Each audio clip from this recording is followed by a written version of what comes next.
Өдрийн мэнд Тэнгэр заяат монголчуудаа та бүхэнд тань мэдхэн болонгаа хүргэхэд бэлэн боллоо.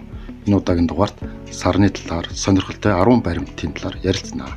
Манайхан лайк болон сабандар комент хийрээ. Сарны тухай сонирхолтой 10 баримт. Сар бол дэлхийн цор ганц дагуул бөгөөд 4.6 тэрбум жилийн өмнө буюу нарны систем үүснээс хойш 30-аас 50 жилийн дараа үүссэн байна. Хамгийн анх саранд хүрэх аялал 1959 онд зөвлөлт холбоот улсын хөтөлбөрийн дагуу Аполлон 11 хөлгөөр хөнгөн нислэгээр хийгдсэн бөгөөд уг хөлөг 1969 онд газардсан юм. Энэ мэтчлэн сарын талаас сонирхолтой баримтуудын талаар ярилцгаая. 1. Саранд сүүдэртэй тал гэж байхгүй. Сарны эсрэг талыг хэдийгээр сүүдэр тал гэж нэрлэдэгч үнэндээ саранд сүүдэр тал гэж байдгүй бөгөөд энэ тал нь зүгээр л дэлхийгээс харагддаггүй тал юм. Бидэнд зөвхөн аврах том дагуулын тодорхой жижиг хэсэг л харагддаг. Учир нь нар болон дэлхийн синхрон эргэдэгт оршно. Сарны эсрэг талыг сансрын хөлгийн тусламжтайгаар судалсан бөгөөд эсрэг талд нь олон тоогоо байснаас гадна хөрс нь илүү нягт болох нь тогтоогдсон байна. 2. Сар дэлхийгээс холдож байна. Сар жил бүр дэлхийгээс 3.8 см-ээр холдож байгаа гэнэ.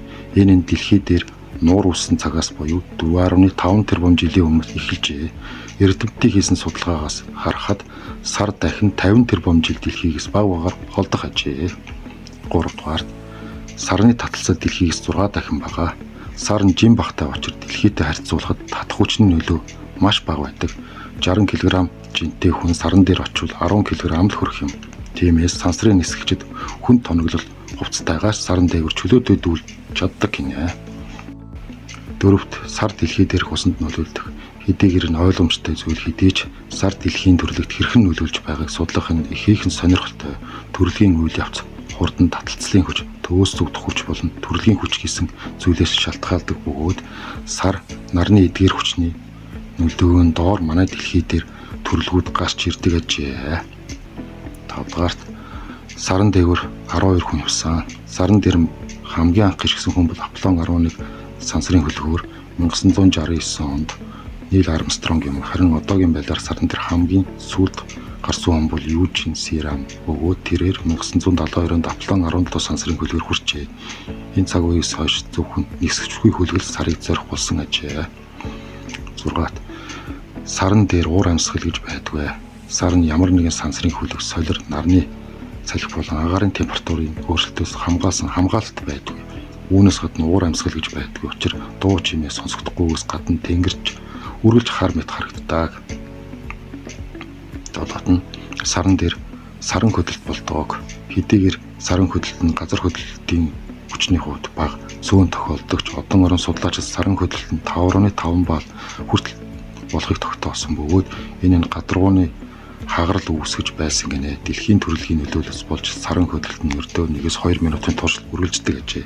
Саран хөдөлт гэдэг нь одоо дэлхий дээрх газар хүлээтгэдэг шиг саран дээр тийм газар хөдлөлт бас болдог байх нэ гэсэн үг. 8 дугаарт Луна 2 саранд хүрсэн анхны сансрын аппарат.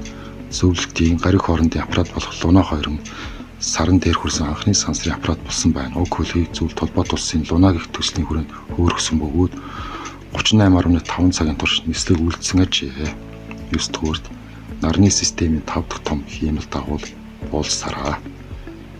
Сарны диаметр нь 3475 км боловч Бархасбад болон Санчир гаригийн дагуулуудаас жижиг юм а. Бархасбадын дагуул болох Ганимед нь нарны системийн хамгийн том дагуул бөгөөд түүний диаметр нь 5268 км хүрдэг ажээ. 10 дугаарт 1950 онд Америк нэгдсэн улсын сар дээр атомын тесрэг бөмбөг хаях төлөвлөгөө боловсруулж байсан. Хүүдэн дайны эд оргил үе буюу 1950 оны үед Америк нэгдсэн улс саран дээр атомын тесрэг бөмбөг хаях тал дээр ярилцж байсан гинэ. Тэдний энэ хөрнөөс төсөл А119 сарны нислэгийн судалгааг нэртэй байсан бөгөөд тэд энэхүү арга замаар сүлт холбоот улс болон дэлхийн бусад оронд өөрийгөө сансрын уралдаанд давмайлах байр суурийг эзэлдэг гэдгийг харуулахыг хүсдэг байжээ. За ингээд сарны талаар тодорхой бага хэмжээний мэдлэгтэй болсон гэдэгт итгэлтэй байна.